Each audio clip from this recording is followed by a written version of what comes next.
ouch, ouch, kitty cat, ouch, ouch, ouch, kitty cat, ouch, ouch, ouch, ouch, kitty cat. She wants to use me as a pincushion. Anyway, I figured our time at Stages had a lot of interesting stories that were attached to it. So we ended up, in your words, just describe how Stages was kind of set up as far as workflow. Workflow? Yeah. I've got an answer in mind for what you would... It's more of a chaotic workflow. It was continually keep producing shows so that we could pay the rent. Keep producing shows to pay the rent. Exactly. We had to. I mean, we couldn't follow the traditional model of doing 4 weeks of a show and then being closed for 4 to 6 weeks while we rehearsed another show. We had to have a show running while we rehearsed another show while that show was running, so that when that show closed, we could open the other show right behind it. I think we had maybe like one down weekend per show, between shows to rebuild a new set. Mm-hmm. That was when we just had when we just had one location. And then we were, I think for this, was it the second or third season that we bought that we rented the space next door and created a door so that we could have a rehearsal space and a construction space. Yeah. Well, describe to me the location of Stages. And your assessment of what a stranger would think. During the day, what everybody thought. There's a theater back here. Just to set the scene for folks, there are areas in every city where you have an industrial park, industrial units where small businesses lease a workspace, a workshop space of some sort. Usually more of like, the people are storing their lawn equipment for gardeners or whatever. And there's, I think in one of these spaces there was a machine manufacturer. He was grinding metal and building little machine parts, doing all that all day long. Where you walk in the front and then and then in the back is a big roll-up garage door type thing. And we constructed a lobby, a seating platform with a loft area, and then behind the seating was a little booth area. And the seating itself was an amalgamation of different chairs and couches, whatever we could find. At the beginning there was nothing matched. And then whenever we got we rented out a space next door so that we could create an arch or a doorway connecting the two. So it actually created another entrance onto the stage, because at first you had just basically the back door to get in back there, or the lobby area to get into the stage. Those are your two entrances. And if you built flats, you could get behind the flats, but there was really, the only way to get out was to go around and run around the whole entire building and then come back. There was many different entrances and scene changes where we've done that. For the most of second season, I was still living in LA for part of that too, because I did a production of Led Through the Haze written by Bill Miller. That was just me and Cynthia, and then directed by Amanda, and I did it just as a little passion project. And I think we did like maybe one weekend of it or something like that. But that was still only in the one space. And I was living in LA at the time and commuting back up to do that show. Gas prices made that a little different than it is now. Huh? Yeah. And then it was the third season where we started filming the video at the same time too, right? Is that when you... Or was that the fourth season? I don't recall it being tied to a particular season. And for the home viewer, the seasons at Stages was a 6-month schedule of the year where we plotted out every 2-week block of needing a new show being either in auditions or in rehearsals or or actually running. And then we also, to mention, we had, our regular full-length 2-hour production, and then we would do a late night show where we would clear out the audience and people would buy new tickets to come and see like a 1-hour production that we called Shotgun Theater, which had maybe like 1 week of rehearsals or like a week and a half of rehearsals to do the Head Cheese production. A little sketch comedy. We did The recovery was another one that we did where I beat the heck out of KC with a ski pole. Okay. um, he seems to be okay to this day. I saw him about he 3 months survived. ago. Yes, he did survived. survive. He Well, I'm is trying a. to rec- I do have to say he might be a little slow in the head after the beating that you gave him. I mean, I it didn't would hit him in the explain head. a I lot. hit him in the legs. It would explain a lot if you'd beat him about the head and neck. But I'm trying. I'm trying to recall the first time that we when did we work together? What was the first thing that we worked together on? Oh shit! You see, I smoke cannabis daily. Yeah, so do I. I don't remember stuff so good sometimes, but well, I did 90. I can't remember if there's anything before, but my recollection is I cast you in As You Like It as the wrestler. That was not the first thing we worked on, but it is the thing that what did we work on before love. then? I'm trying to remember what we worked on before that. I did a lot of tech, of running lights and running sound. But I'm talking about what we shared. We did a head cheese together, where I was the image in the mirror. We did that, but before that head cheese, we also did cavemen. You and I were cavemen. The cavemen with Suzanne. Cavemen. Yeah. Well, I think that was the same episode of Head Cheese, right? It might have been the same episode of Head Cheese, but we did the man in the mirror. Oh yeah, from the tip of your toes to the top of your nose, you was great, eh? Oh yeah. I think my first recollection of you making a big scene was in As You Like It, because I cast you kind of something in a role that you've never as the athletic wrestler. You know what? It's a stretch because I'm a round mound of rebound. And and yeah, but you're not much of an athletic type. So I remember that I specifically had Matt Freeman put you on a regiment, and every day we had you running laps around the building. To get you in shape to wrestle Matt Tully. I needed to have enough breath that it didn't look like I was out of breath until I was acting like I was out of breath. That's right, and it worked. It worked, man. You were a big menacing force of a court wrestler. You probably recall this tale that comes from setting up of that for the home viewer in the play As You Like It. The general story that Shakespeare wrote is that there's a pair of brothers. One brother needs to get the inheritance from their dearly departed, their father who has passed. So that Matt Tully, who's playing the lead, that brother is down on his luck because he can't get his older brother to release to him the amount of money for his inheritance. And the older brother is nefarious. In fact, when the older brother learns that the younger brother is going to try to win a prize fight to get a stash of money so that he can go out and begin his life, as you do. That he goes to the opponent that the brother is going to be going against, Charles, the wrestler, and tells Charles that, this guy that you're gonna be wrestling, he's an asshole. You need to beat him real bad.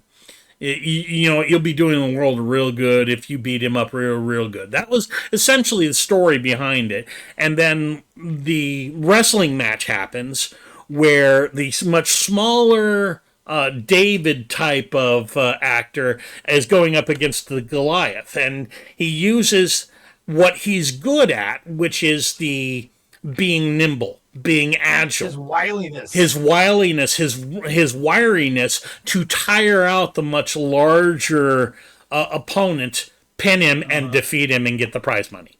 And so we had choreographed this Greco-Roman world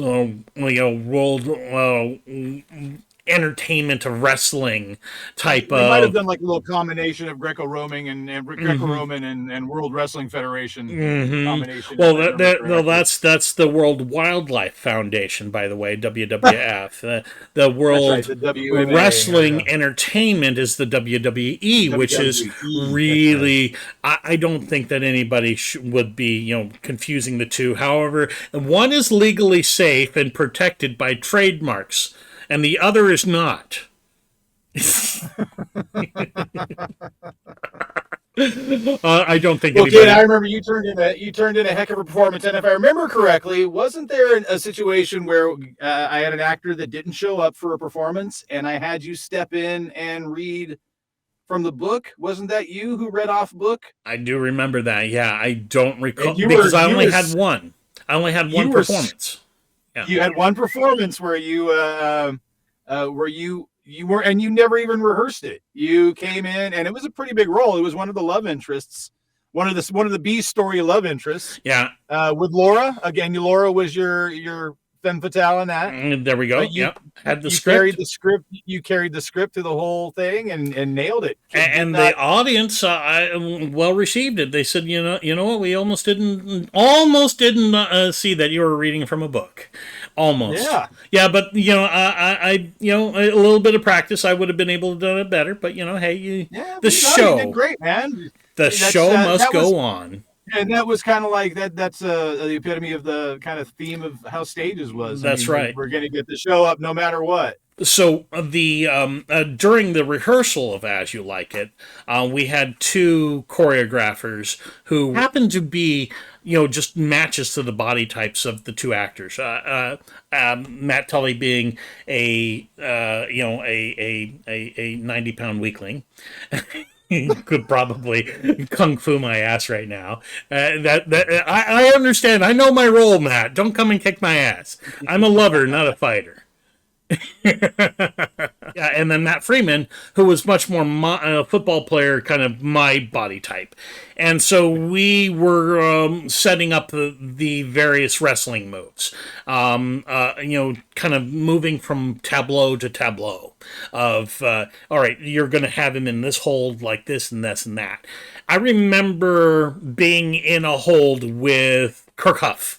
Kirk was designing the fight. I've got Kirk kind of in a hold from the previous tableau, and he's all going, okay, so Matt, this is what you're gonna do now. You're gonna grab Ken's arms, you're gonna yank on him like this, boom, and you're gonna send him to the ground, and you're gonna reverse this. And then Matt says, Ken's got 150 pounds on me. Come on, how am I gonna do that? And I remember Kirk kind of chuckling a little bit. I've got him in a hold here, and he's chuckling. He's all, ha, ha, ha, ha. Yeah, he says, oh no, don't worry about that. He says, you can turn something like this into something like this. And then suddenly my arms are out from under me. My legs are out from under me. I am in a slow motion fall as I am being turned over, head over heels. He has completely flipped me in a slow motion, like wrestling. He's completely proving to me. No, I'm going to the ground. No, I'm going to the ground. And I'm trying to figure out, okay, what the fuck's going on? And I connect my shoulder to the ground, and I hear a crunch. And I'm all crunch, and I'm all, and it hurt, and it kind of stunned me for a bit, but I was okay. But then the next day, I couldn't lift my arm, and I had been working as a cashier at Target at the time, and was having a hard time at work the next day trying to move items on the conveyor belt to do them. I to this day, if I'm driving and I've got my arms this way, my arm goes numb. From it. Well, you make sure to thank Kirk Huff for that. Well, there was no way, because there was no way he should have hurt me, but.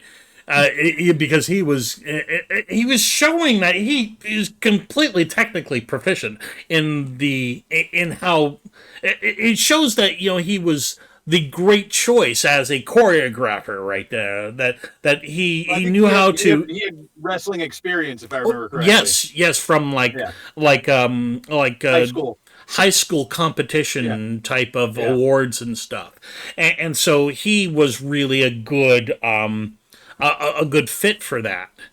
Creative and knew how to make a dynamically looking match that not only was just a match fun to look at, but it told the story of yeah. how this guy was gonna beat the big wrestler, and it was really fun. I recall that we ended up doing that show on the weekends on stages, and then we took that show already rehearsed and costumed and all and props, and we took As You Like It and performed it in a coffee house in downtown Yeah, Fullerton. we did. Uh, um, And thank you to you and all the other cast who followed me on that crazy excursion of doing shows at the coffee shop. It was fun. It that was was fun. interesting. It was cool that we were able to work it out. We had a few little, little adjustments to blocking and stuff, but I think it was still pretty fun. Before that, Revolving Door was doing shows. Steve Spear did Okay. production of Mud on that stage. Okay. And Didn't see that. I was working at the restaurant next door. Or did I even start working at Il Giotto? Yeah, yes, we're doing As You Like It. I was working at Il Giotto, next door to the coffee shop. And I was in connection with the owners, and they wanted to do more than just music, at their thing. So they wanted to have some theater. So I was like, yeah, I think we can take the show over there. And due to the willingness of the cast to come and again do it for no money, none of us got paid to do the stages stuff. By the way, Correct. make sure that that's well known. We all did it. It's all out of the passion of our own heart and our own desire to create art. And not only that, but to get better at it Yeah. and to tell better stories. Well, my first role at stages was as a stripper in a sketch comedy show called Murder at Chippendales. And Oh yeah, when they redid Murder Chippendales. yeah, Murder at Chippendales. And Chippendales? Chippendales. And yes, I had that was the name of the show. And Brian Kojak cast me to do a striptease, and I had never stripped on stage before, and I didn't think I could get You've through. stripped in private, though, is what you're saying. Well, a man's got to have hobbies. Come on, when you got a frame that is as nice as this one is, as manly as you. I'm not quite sure how I keep clothes on. You see, and especially right now, it's just so goddamn hot. Yeah. And I can't run my fan in my apartment right now because the noise and the microphones. I remember another really good connection between you and I at stages is when we were doing Batman. And you were my costume changer. That's right. You remember that? Yes, I would rush out. I had to train because for Batman I had built a bodysuit when I was in the Batman costume and the cowl and stuff like that. And you had by the way, we didn't do Batman. We did the Dark Knight. Dark Knight. That's right. Yeah, he was the Batman. Dark Knight. For the home is a trademark. All right. And so to explain it for the home viewer, this is Adam Clark. He's also known as Dermot Mulroney, and we'll let him. Yeah, they are different people, but he has been called Dermot Mulroney before. I'm not sure he will. And I got mistaken for Dermot Mulroney just 2 weeks ago. But will you answer to National it? Park. Will you answer to it? But will you answer? No, I did not answer to it. I did not deceive the person and go, "Yes, I am Dermot Mulroney." And I am, of course, your host, Captain Rathgar, also known alias as Ken. But one thing you shall not call me is late to dinner. I think we're going to do it. It's time for one more hat change. It is time for a hat change. You see, by the way, I'm the top hat, the man. There we are. Unfortunately, black on black. As far as I know it doesn't show up too well. That's why I got the lights, in the back there, so you can get a little. Yeah, that is pretty good. You've given some thought to that. You got a gobo back there, and I'm very proud of that. No, it's not a gobo actually. It's just a little $5 thing I got out of Walmart. Oh, it just sticks out from the wall, and it's a little spiral light. A little spiral light. That's not bad. And then I've got my soundproofing there that kind of distorts it a little bit. Oh, and just kind of a little bit of bounce lighting, kind of it gives you something to look at behind your head. Not bad. Not bad. So I don't disappear into my background, Yeah. You know what? And this is very clever. This is very clever of you. I was very glad that you became available and that you could record this with me, because me doing without my guest, this is just me up here, showing pictures of myself. An original play written by William Mittler that was about Batman or the Dark Knight, and the premise behind it was, I think it was based off a comic, or roughly.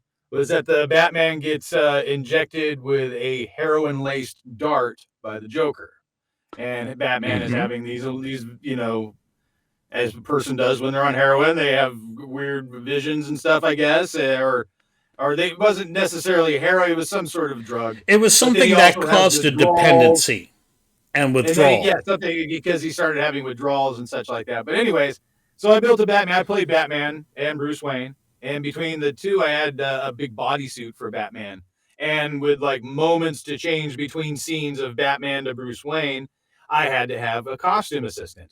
So I had Ken positioned at a certain part in the theater where I would run off stage, and I would basically just go down like this to Ken, and Ken would grab the back of the thing off and just pull it off of me. And then I would continue on my way, and then then I would go into the next scene. The material for me. I believe the material reminded me of Gore-Tex, of wetsuit material. Yeah, it was a foam interlayer sewn between two T-shirts, so that I could kind of create a body, like a sculpt. I tried to sculpt, pecs and abs and stuff like that by sewing and kind of compressing the foam to shape it in some way whatsoever.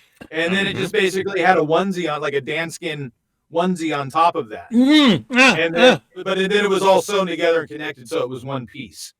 And so I had to unbutton the crotch, and then Kim would just pull that off of my body carefully so that we didn't rip it or anything. And then you'd have that ready for me when I needed to get back into Batman. Yeah. You'd be like, I'd come at you like that again, like Superman. Yeah. So you'd flip it on me. And so I could rip it and button it back up and pull it. I recall we had to have it strategically turned inside out at a particular way so that you could just like your arms. Because I was so sweaty and the suit was so sweaty that we couldn't just slide it down. We kind of had to peel it over my body. It was pretty elaborate. We couldn't really have a backup costume or anything like that. There was only one costume. We couldn't destroy it. And it cost us money, our own money, in order to make it. So I don't know how much money you put into it, but it was convincing. It was a great Batman costume. I put enough into it. Yeah, it was fun. It was a fun. I recall that you had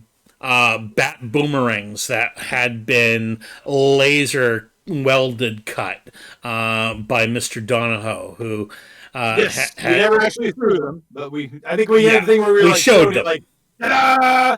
And then we did the threw it, and then someone was like, oh no, it's in me. Oh no, yeah, we did with the Joker when we killed the Joker. And Gavin he had a half of one in his head. He went like, that's right. He had it in his hand. Yeah, and he goes, ah! He had it. That's how we did it. I remember that. And Gavin Carlton did that. That was really great. That was awesome. Freeman was in that too. Freeman was played one of the thugs that I took down. I think on multiple times. Matt, We we're did that. thinking I was about also- you, my Matt friend. and I were also the fight choreographers on that. Shout out to you, Matt Freeman. We are thinking about you. I am coming to Always get you thinking on about Mostly Matt. Fictional Tales. You are Yes. you are on the list.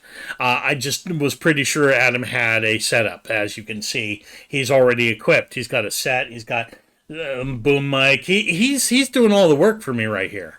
Look at that. I try to make your job easy, Ken. You know, I appreciate that. I do. Placing a pin here. I promise you, I have more in the tank with Adam. If you like what I've done here, you need to see me do more of it. You can help me out in a couple of simple ways. Like, comment, share, and subscribe on this video. It seems small, but it will mean the world to me. The real difference makers, you'll head on over to Patreon. The link is in the description below, and I cannot do it without you. Rathgar here, once again reminding you all, you be good, but if you cannot be good, don't be caught. Okay?